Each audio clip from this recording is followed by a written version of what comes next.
We finally made it. Chiefs Kingdom and football season is finally here. Papa Shro back for another football season with you guys. Today we got Eric stopping by the show, kind of give us a rundown on the Chris Jones situation. We mainly talked a lot about just Chris Jones. Obviously a hot topic right now here within the Chiefs Kingdom, but we're finally here. We finally made it. Football season is back.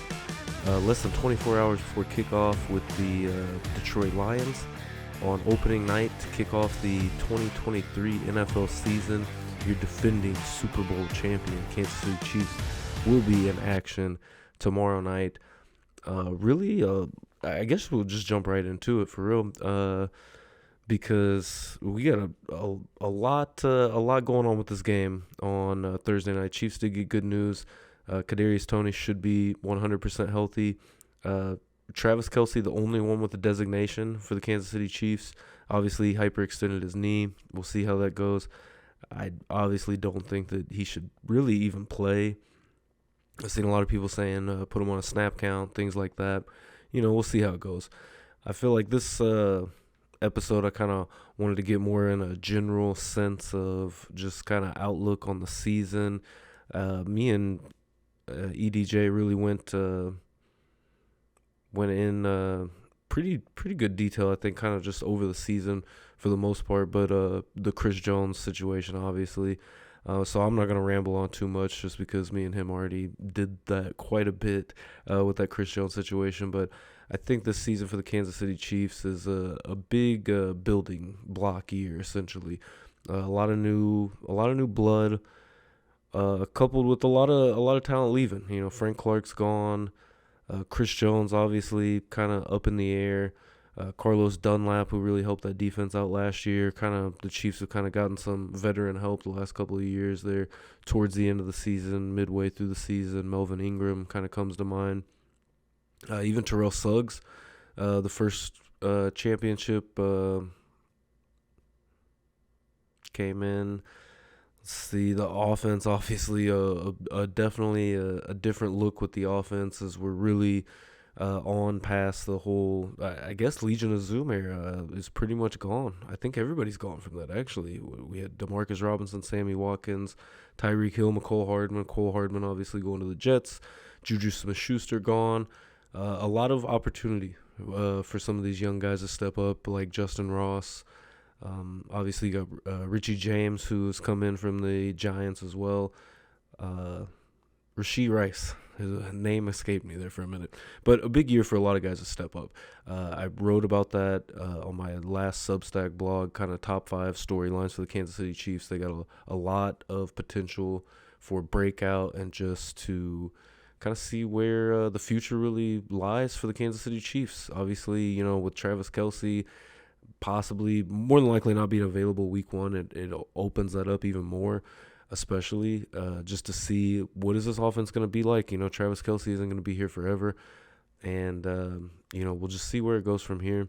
I'm very optimistic about this season, although I'm unsure at the same time. I feel like I'm more unsure this year than I was last year, but I am very excited for the potential of Sky Moore. I didn't even mention, obviously, Kadarius Toney, as I mentioned, isn't. His knee obviously seems like it's doing well, so we're going to see him week 1. I'm very excited. I'll be in attendance at the game, so if you're going to be there, let me know. Should be a fun time. Gates opening up at 3 o'clock in the afternoon, so we'll see how early we get in. I know last year we got in about an hour early for that Chargers game. Like I said, I'm not going to ramble on too much. I'll just leave that I'm pretty optimistic on this season for the Kansas City Chiefs, and I guess we'll go with me and EDJ's portion talking about Chris Jones and all that good stuff, and what the future holds for the Kansas City Chiefs. All right, we got DJ, my boy Eric, joining the podcast here today to talk Chris Jones and the contract situation with the current holdout state, of course, that Chris Jones has with the Kansas City Chiefs. How are you doing, sir? I'm doing pretty good, buddy. It's 2 nights away from the most wonderful time of the year. So, we're ready to go. I wish there was a better situation to where we could kind of know where we're at heading into Thursday night. Obviously, on top of Chris Jones and Travis Kelsey's injury that remains a question mark at the moment, but we'll talk about that later. But you know what I mean? I just wish we knew where we were, and I think there's a lot of question marks that are just kind of sitting at the same place they were, back in draft time. Back in April and May. I think it's still sitting at the same spot. So a lot of questions to be remained of what Chris Jones is doing and what we're doing. Absolutely. I think with Chris Jones, I think we all kind of, at least me personally, I felt like, I guess, surprised at this point that it's dragged on this long. I didn't think that we would see it drag on like this. I feel like one of the tipping points is kind of the Frank Clark situation and kind of how that went down with Frank Clark, which I don't know. We'll hear about it someday, exactly where they went. And I'm not off the top of my head. I'm not sure what he got with the Broncos, but I do know that Chris Jones wasn't happy about that. Um, but I don't know. I'm surprised it's dragged on this long, especially just the way you hear everybody talking about it. I feel like some guys are a little bit surprised. Kelsey seems, you know, doesn't understand why he hasn't signed, and based off the reports, I feel like they're not too far apart. I mean, give or take $10 million, I feel like obviously that's a huge chunk of money, but at the same time, when you're talking about a 74 versus 84, I mean, and you're gonna eat all these fines anyways. That's the main part that I don't really understand. Yeah, I mean, he's eaten. I think so far he's eaten over $1 million in fines just for not showing up. Yeah, And like you said, I think at the last talking point that was released publicly, they were 11 to $10 million apart. The length of contract, I think, has been already agreed upon. It's 2 years. From I what think it's my four. understanding is, what is that? I think it's four. Is it four? I saw two the other day, so I don't Okay. know if they changed it to two or what. But at the moment, what I saw, and who knows if it's 100% factual, but I saw 2 years, and I believe it was 27.2 a year. That's where the Chiefs were at, and Chris was at 36 or 35. So I mean, we're not necessarily that close as we'd like to be, and it's kind of turning into the Orlando Brown situation where, we offered him a contract, I believe, earlier in the year, and he just didn't want it. So I mean, you kind of, if you're a Chiefs fan, you kind of wonder, well, where are we going with this then? Because we just saw this happen with Orlando Brown, in a I wouldn't necessarily say a botched contract situation, but one that could have been handled better. I And think it now was you're botched by going. Orlando Brown. I agree. I think it was too. I mean, he had. I think at one point we ended up matching him on his deal or pretty dang close, and he just said, no, never mind. So I mean, good luck in Cincinnati. But Chris, I I I heard someone say on the radio. I think it was 8:10 a couple of days ago. The Chiefs' window to trade Chris Jones is closed. Absolutely. They should have traded him on draft night. Absolutely. But now, one, you're not going to get as much for him. Two, teams are going to want to keep him in the conference to slow down your team. So I doubt you're going to get a lot of good offers for NFC teams because you're not necessarily getting a lot. I heard Seattle was probably the only NFC team who had some medium interest in Chris, but obviously that's all a bunch of hearsay. So, I think the Cowboys too. well, I mean, Cowboys are interested in everybody. I mean, I mean, let's fair be enough. real Fair here. I mean, enough. and they just got Trey Lance for God's sake. So, I mean, if you're talking about trades that are not any good, I mean, the Cowboys are pretty good in those too. But Yeah. I don't know. And there's a lot of what ifs and there's a lot of maybes, but being $11 million apart 2 nights away from your season opener isn't necessarily a good point to be at. No, Um, I agree. and he's waiting until week 8, which he has to, and he said he will. So you can either pay him or trade him, but you're not going to give as much as you were initially. So I don't know. I don't know what they're going to do. To be honest Well, with you. and for me, the biggest part about wait until week 8 is kind of what I was talking about a minute ago. Is just if you're gonna give up, it's gonna be $14 million at that point. If you're gonna give up $14 million to stand on, the money that you want, at the end of the day, what if you want the 84 and a What's half? 11 million? Right. Right. It's like at Mm-hmm. that point, it's like, what do you. I get there's a point to be proven, and I think that's part of it. Is there's a point to be proven by the players to the owners to the players association. There's a lot of tug of war going on. I think right now with NFL contracts just in general. You saw it with Lamar Jackson. You're seeing it with Chris Jones. You're seeing it with Nick Bosa. Um, Guys want to push that threshold of the money they're going to be making. And I think on one side, the owners are still a little bit maybe leery because, we just went through the whole COVID era and the salary cap going down for the first time and, God knows when. So I think the players are trying to push to, get back in the other direction. But then it's also like you have these deals like Deshaun Watson. It's just like, what the hell? I mean, like, how are you paying this guy that?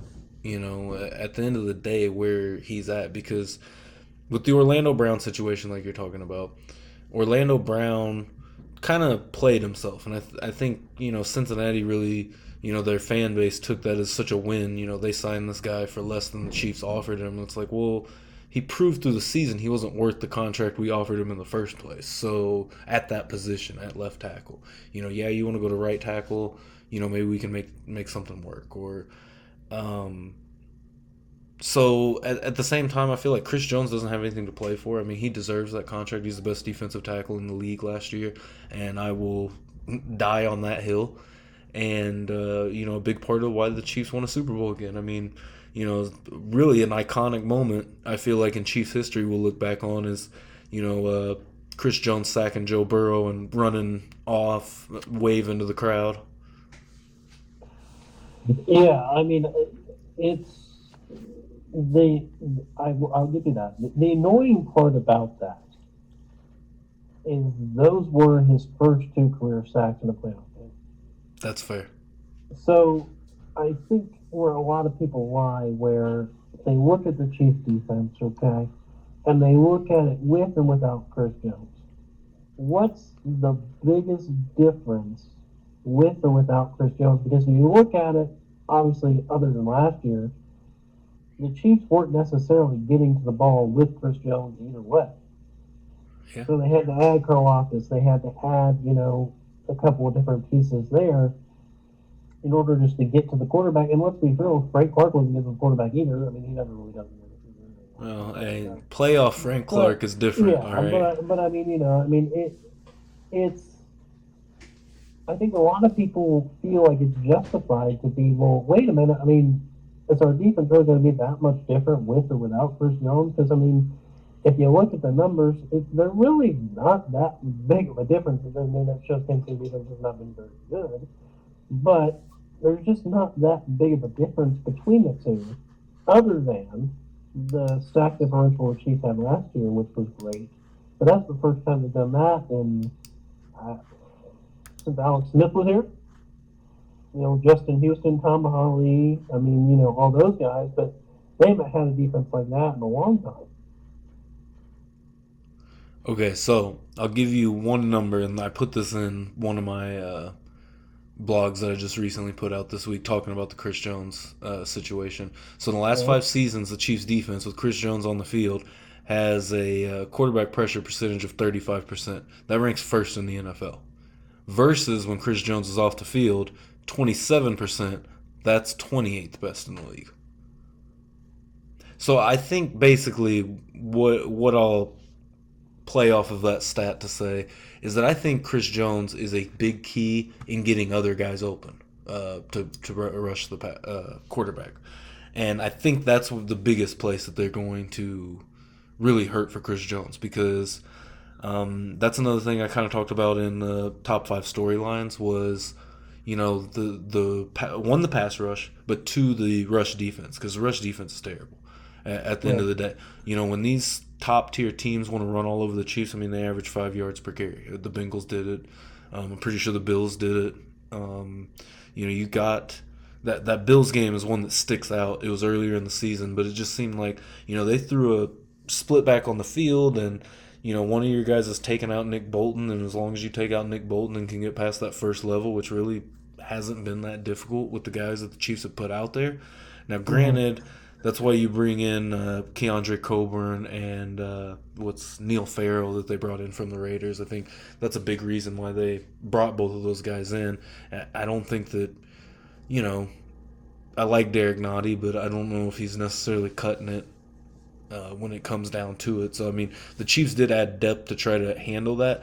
And you look at a guy like Charles Omanaya that, could step into that role at D tackle too and maybe be a pass rusher from the inside. But again, he's out for the first 6 weeks. So the Chiefs' defense is kind of a mess walking into the season. It'll get better, obviously, one with time and the team growing together. But also, getting Charles Omenihu back from injury. So I don't know. I think Chris Jones does play a big part in the defense, but it's not like they can't win ball games without Chris Jones. I agree. I mean, I think they can win games without Chris Jones. But I think the bigger question is, where does that fall come? November, December. Um, where is Chris Jones' impact will play? Well, and how Um, much does the holdout impact Chris Jones and Chris Jones play? right, right. That's it. Because I mean, we don't know what kind of shape Chris is in. We don't know how well he's doing. We don't know if he has a nagging injury here or there. We just don't know because he hasn't done anything. So there's a lot of question marks around, how healthy Chris is, or how willing he is to, just jump in and play. And he could sign the contract and, decide he needs another week, another 2 weeks, and then we're sitting here 3 or 4 weeks, he's got his money, and he hasn't played yet because he's not ready. So I think that's the other flip side of the coin that people have to realize. Yeah, Chris can sign tonight, but he probably isn't playing until week 3 Yeah. just due to the factor of him needing to be in shape for the season. I don't know if Chris works out, hard like he did in the off season like people do. He may. So he may not need to be in shape, but in shape and game shape are two different things. So it's gonna take him a while just to get physically ready for the season. So he can sign at midnight, which the Chiefs like to do midnight deals for some reason they do. But we could see him at midnight, sign tonight, but he won't be ready until what, the Bears game, if Yeah. that. Probably. Now that's assuming that he does do that, and that's assuming he isn't ready. But people are gonna. I think people are hoping that if he signs tonight or tomorrow, that he'll come out Thursday. He's not playing Thursday. Oh yeah. Even There's if no he way. even if he signs tonight or tomorrow, he's not playing Thursday. So I want people to understand that Chris Jones will not play Thursday. If he If he signed, does, if he signed yesterday, he's not playing Thursday. I feel like right? he's not he hasn't practiced all week, and there's no way Andy Reid's throwing him out there on a Thursday night, No. off no practice and no Yeah. training camp. Right. No, and I think that's what people are expecting. Right. But that's just not going to happen. And he's not going to play. Like I said, he's not going to play week 2. He's probably it's going to be questionable if he plays the Bears. So I mean, I said the Bears, but he may not play. He may not even play the Bears. So he may not play till week 4.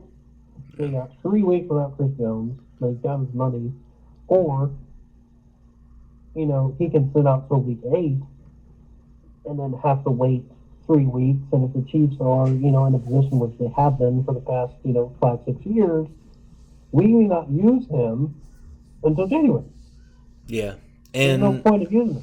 well, and to me, the longer this goes on, the worse it is for the Chiefs just in general. No matter what. No matter whether he's signed or he's not signed. Because the longer it goes on, like you said, the deeper you're getting into the season, the deeper you're getting into the year, and like I was talking about a minute ago, you really look for these guys to gel together, and I feel like the Chiefs are the best team at doing that in the last few years. It's like they come together right at the end. They go on a run, and that's how they've won 2 Super Bowls. They went on just these immaculate runs, and I mean, I guess having Chris Jones join like one of those pieces they've had like Ingram or Dunlap but yeah, you also got to think these are guys that have Ingram was playing with the Dolphins that year up until he signed with the Chiefs. Yeah, I think they dropped him, and then the Chiefs picked him up. Or was he with the Steelers? One or the other. But Can't remember where he was at the time, but I mean, yeah, like you, I mean, it's a good point. A lot of those guys the Chiefs picked up, they've been playing. yeah, So I mean, I think when did we get Dunlap at the beginning of the year, or was he one of the mid-season again? I almost think we got him at the beginning of the year. He just didn't I play think a we ton did in the too. beginning. Yeah, I think we did too. But I mean, a lot of these guys that Brett Veach brings in mid-season or close to playoff season, they're all great moves and they've all paid off. I Yeah, mean, Carlos Dunlap was a great move. Melvin Ingram was a great move. So all these guys that he brings in are great, but you have to have, like you're saying, your core, people in place because the Chiefs are a young defense who need consistency. yeah, And if they're not offering that, and Chris Jones is saying he's going to sit out, then they're going to have those young pieces come in. They're going to have Karlaftis come in. They're going to have Felix come in and play right off the bat. So, there's a lot of pieces to this Chiefs defense that you're just not really sure of. I shouldn't say that. They're young, yeah. and you're just not sure how they can handle, the leader of the defense outside of Nick Bolton not being there. Yeah, and that's another thing I mentioned in the top five storylines of just the youth movement on defense. I think is a big kind of. It's. I think it's even more prevalent than it was last year because you get. Oh man, I'm not gonna butcher his name right here, right now, but Felix, as you said, the man from K State. Yeah, I said that to be careful. Yeah, no, fair enough. I caught that. So, but you got Karlaftis on the other side. You've got all of these guys. Bolton, who's what his third year now. Willie Gay, still young. And then that whole secondary, besides Snead, is all just second year guys pretty much. And you're still adding to it. Keandre Coburn that was drafted this year. Felix, like I said, that was drafted this year. You're just adding, and pretty much the turnover is here. Frank Clark's gone. Colin Saunders is gone. All of those role players of the past, really, it seems like, other than Michael Dana, I mean, are pretty much gone. You've got Derek Nottie and Turk Wharton still in the middle. But for the most part, I feel like even Juan Thornhill's gone, Tyron Matthew gone. Anthony Hitchens gone. You have all of these guys that have dropped off of the defense over the last 3 years strategically, and I think, rightfully so. I mean, if you're gonna continue to try to keep winning Super Bowls, you're gonna have to, you're gonna have to have turnover. And I think with Chris Jones, personally, where I kind of sit in the middle because I'm a big Chris Jones fan.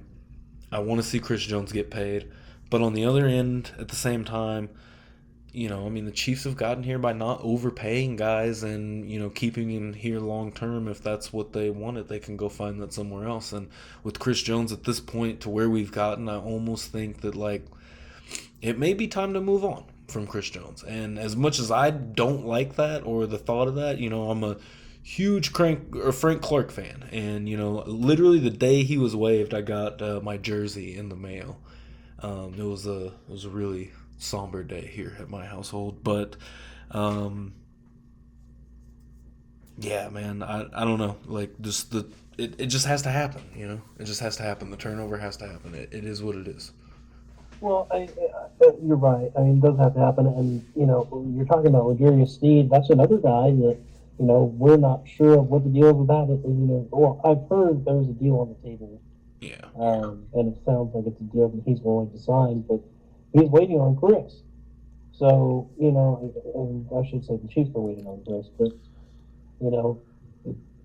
and that's another thing I don't think people really realize is that all of these guys that sign contracts, it affects your new contracts.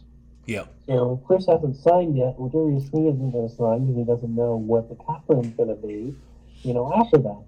And then you go into next year, you got Creed Humphrey and Trey Smith. And they're going to get paid. Those are the ones I'm really worried about, honestly. Yeah, because, they're going to get paid. Now, luckily, linemen don't usually break the market unless you're a left tackle. I mean, that's fair. You know what I mean? Yeah. So, they are going to probably get paid way above market value, but it's not going to kill you. Yeah. Nick Bolton's one that's going to have to get paid. Yeah. Willie Gay can probably get cheaper just because he's not necessarily a star name, but Well, he's a great linebacker. and honestly, I So, think that Bolton, and this is dependent on what the actual league, how they see him, and monetary value, but I think that you could almost get away with probably not having to pay Bolton like. I don't know. I'm not 100% sure kind of where the linebacker market's at off the top of my head, but I think that you could almost get away with it just because he's not seen as a star. I mean, look at last year. He wasn't even um an all pro. yeah, Yeah. he wasn't even an all pro. So it's like, I don't know. I mean, we all watch him play every week, and we know what kind of guy Nick Bolton is and what kind of player he is. But he might not have a ton of value on the open market, possibly. Well, I don't know how you don't put market value on somebody after you saw what he did in the Super Bowl. I mean, I don't really know because I mean technically the guy had two. I mean, call it what you will. I mean that other fumble was bullshit. It was a fumble, but I mean Nick Bolton, took over that game. I thought, I um, agree, and I mean he does that every week. So and I he should have mean, had two of them. and he had tackles over the field. I mean he was all over Yeah, the place. So I mean, but that's how he plays. So I mean, Nick Bolton, I think you're absolutely right. I think he does get underrated. So the NFL, the league's going to look at him and be like, he's all right. right. But that takes advantage to us because we're going to pay him, a decent amount of money, but it's not going to break the bank. The guys that are, like I'm worried about, like you said, I think you agree, are Creed Humphrey and Trey Smith. What are we going to do with those two? But again, linemen don't break the bank. So I think that's just a big concern moving forward. Is and I talked about this before we started. Is how do you follow the Patriot model so well? Because I mean, obviously Beach is a GM who we've seen it with Tyreek. If you don't want my first offer, that's I think is a pretty big offer. I'll find somewhere for you. And I mean, I don't think there was really an offer to Chris at that time, so I don't think they got to that point. So I think if we had a deal in place before the draft and Chris said no, I don't think we're talking about Chris Jones as a Chief anymore. I really Well, don't. I wholeheartedly believe that this Chris Jones situation may do a couple things. It may change the Chiefs' mindset and change it to a bit of a colder mindset, if that makes sense. Just because when when the Chiefs were coming off the Super Bowl, I mean, you remember the tweet Chris Jones put out saying that I don't want to play for anywhere but Kansas City. I feel like he kind of, I don't want to say sold a bridge to the Chiefs and Chiefs Kingdom and Brett Veach and all of them. But obviously, you win a Super Bowl, you're more relaxed. You're kind of letting things kind of go by, you know, go in the wind and just kind of let things go how they go. Let it flow. And I think that the Chiefs kind of let it flow just a little bit too much because now here we are. I think they thought by draft he'll probably sign. Well, all right, he'll probably sign before camp. I mean, I remember all the reports was, oh, Chris Jones is going to sign right before camp. Oh, Chris Jones is going to sign a couple of days into camp. Oh, Chris Jones isn't going to miss any, full pad practice. Oh, Chris Jones is going to sign when the preseason starts. Oh, Chris Jones is going to, it's just on and on and on and on and on. And I think that everybody was super optimistic about it. And I can't speak for Chris Jones exactly, but, and I'm sure he probably was too. And, things kind of just, the ball just started rolling. And I think he just kind of decided that he was going to stick it out and, get the kind of, or, get the money that he wanted and he felt like he was deserved. Maybe his agent had something to do with it. None of us know. So I think that this may force the Chiefs to kind of be a little bit more cold hearted when it comes to these contract situations. Just like they were with the Tyreek deal. I mean, they knew they were going to Right. re-sign Tyreek once, the money, started getting thrown around and talked about, and what Christian Kirk's deal went through, and I think the AJ Brown trade, or maybe it wasn't the Browns, something. There's a couple things that happened that changed the whole value for what Tyreek's deal was going to be, and the Chiefs knew instantly, okay, we got to trade him.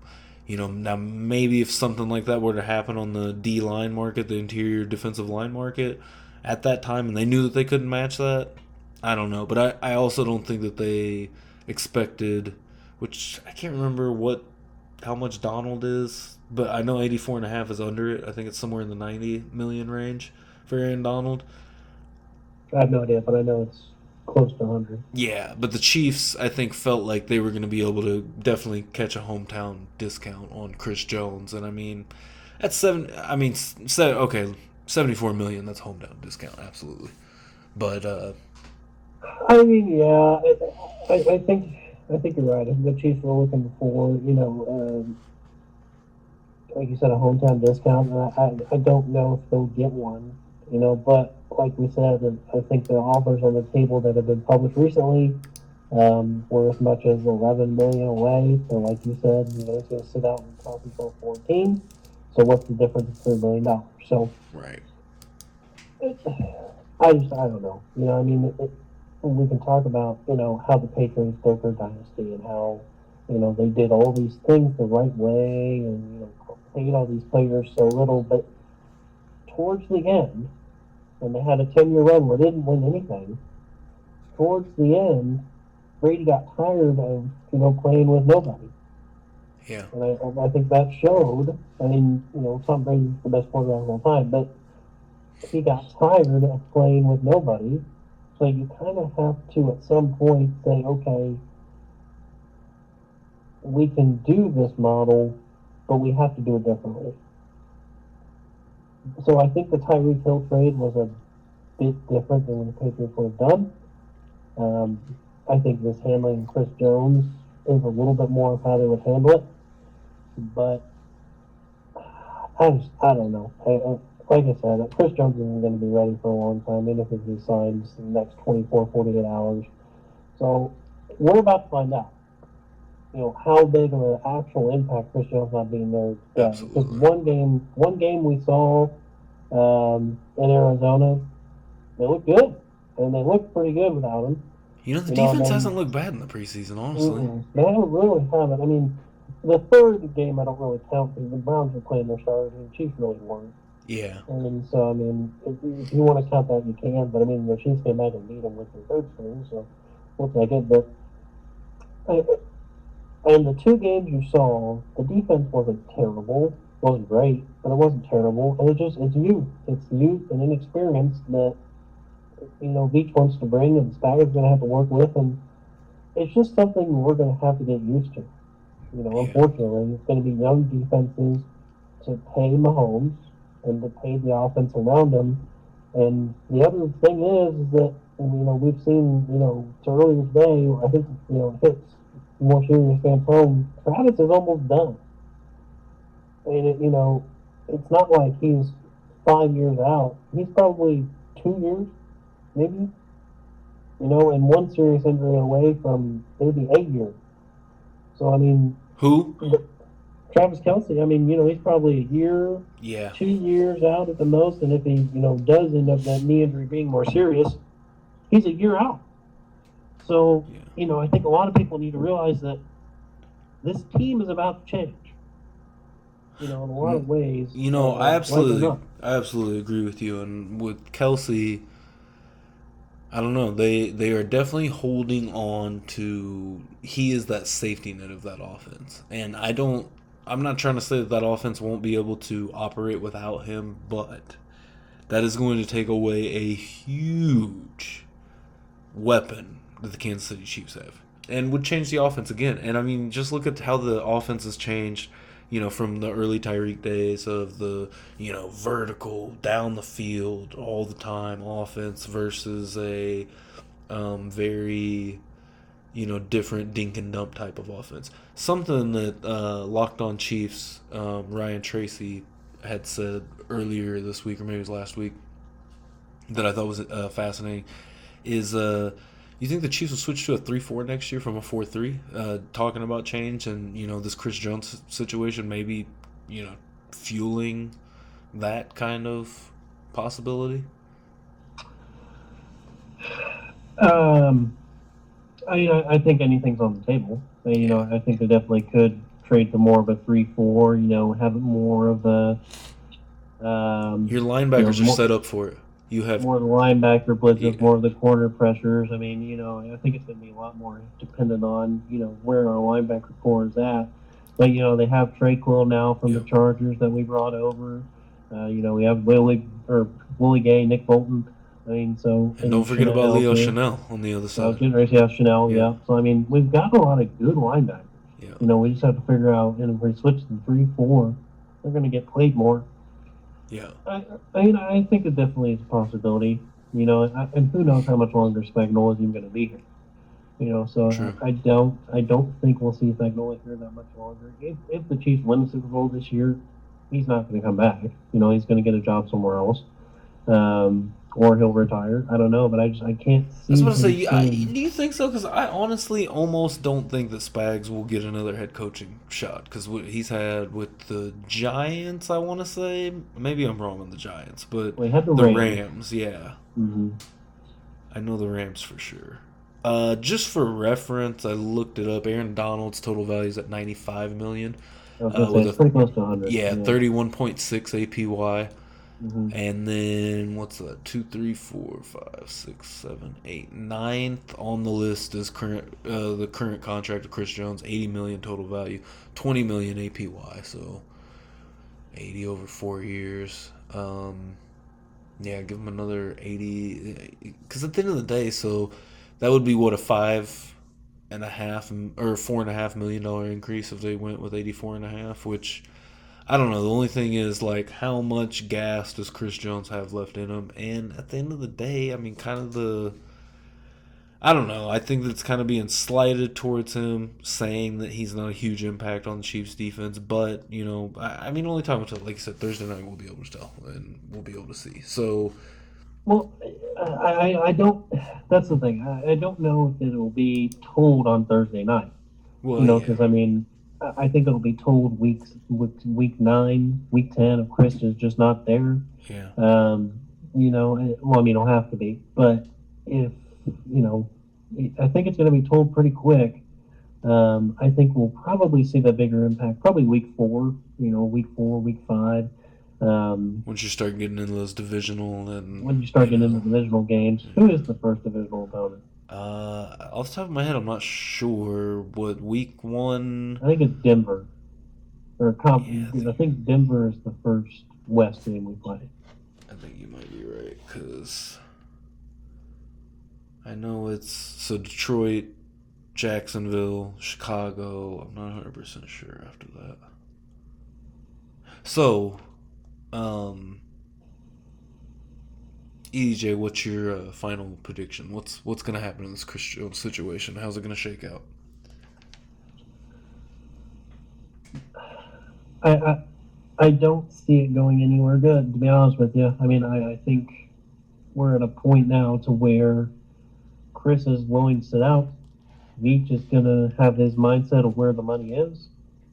So unless if Chris can realize that the difference is only $3 million because he's going to be paying 14, I don't think we're going to get a deal done before week 8. But crazier things have happened. Crazier contract deals have happened overnight, but I don't think we will see one until week 8. Unfortunately, I just don't. At this point, I don't. At this point, I almost agree with you, because even just earlier, what, in the week, last week, I honestly thought, all right, he'll come to a senses soon. And I feel like the more this drags on, the more I kind of, even in the piece that I wrote about the Chris Jones contract situation, I said that I thought they'd get a deal done sooner rather than later. I think even just since what I think I wrote that Sunday night, it's Tuesday night now, and I think that I've kind of changed my thought process on that and opinion. By the way, you were right. The Broncos are the first divisional game, October 12th. So, I mean, once they get past Russell Wilson, I mean, then we'll see, the challenges in the defense. Yeah. Because, I mean, Russell Wilson just looks absolutely terrible. Um, who do they play after Denver? Let me pull up the full schedule. That was just the home games I was on. Because I think the Chargers come up pretty quickly after that. Yeah, that's the next home game afterwards. Mm-hmm. So you got the Broncos week 6 and the Chargers directly after week 7. Afternoon game at home. That one would be a big Chris Jones game if he's not there. Yeah. Um, Because you got a Thursday night game at home against the Broncos, and mhm, then so you get a full, week and a half until you get right. the Broncos back or the Chargers at home. So is that because I think all but like one of the Chiefs games are a late game or a night game. So is that Chargers game a 3:25 Yeah, it's game? a 3:25 game. No. And then you turn around and go right back to play Denver on the road the following week.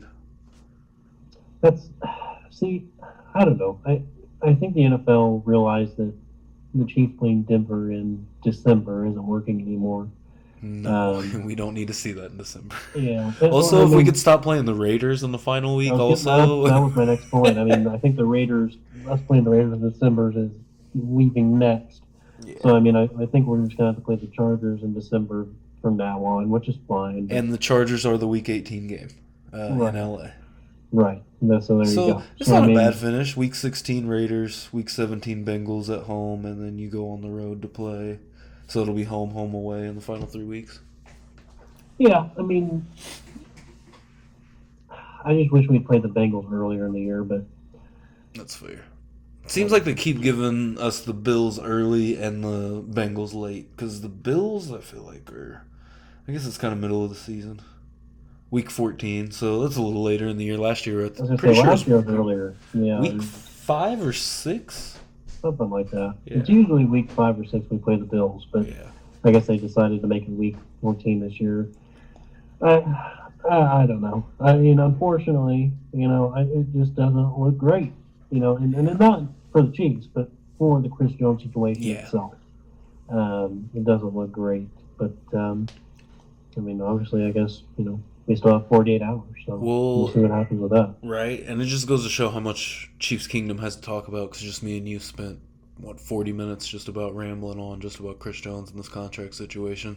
Just goes to show what a big deal this is and what an impact it has on the team in general. Whether, like you said, it doesn't necessarily look bad for the Chiefs' outlook altogether. I don't think it's as doom and gloom as a lot of people think it is or feel that it is. Because I Well, think that's the thing that I was going to say. I think people are so worried that Chris Jones not being there is just going to ruin our season. right, It's really not. I mean, like I said, even with Chris, the stats and the numbers aren't, other than the pressures, aren't necessarily that different.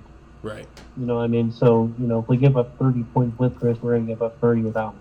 yeah, So I mean, I think that's another thing people have to realize. It's not like the Chiefs were, top 5 defense all year long with Chris on the field. right. It took them a while to get to that point. It's usually playoff football by the time the Chiefs have a good defense anyway. So it really doesn't matter, but it would be great to have him back.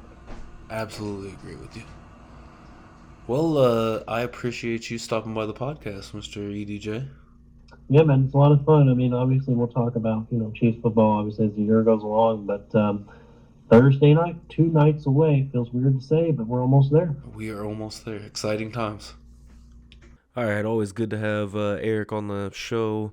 EDJ stopping by, my co-host of Wrestling with Kayfabe, former co-host of the Showbank Show. Really appreciate him stopping by, giving his thoughts on the Chris Jones situation. See where we go from here. Somewhat optimistic, not 100% sure. Recorded that last night. I'm still really unsure on the Chris Jones situation, honestly, just personally, my personal humble opinion. But if you did enjoy this episode, go ahead and subscribe if you want more content like this as well. Let's see, if you're on Spotify or any podcast platform, go ahead and follow along. I'll be covering the Chiefs all season. My Substack as well, papashowknows.substack.com. I'll be dropping blogs all throughout the year, game previews, post game, but we'll see. It's going to be a fun year. I'm excited for the Kansas City Chiefs this year, and just to see what the football season in general brings us. And I think it's going to be a good year. So, like I said, if you enjoyed this, like, subscribe, and we will see you next time.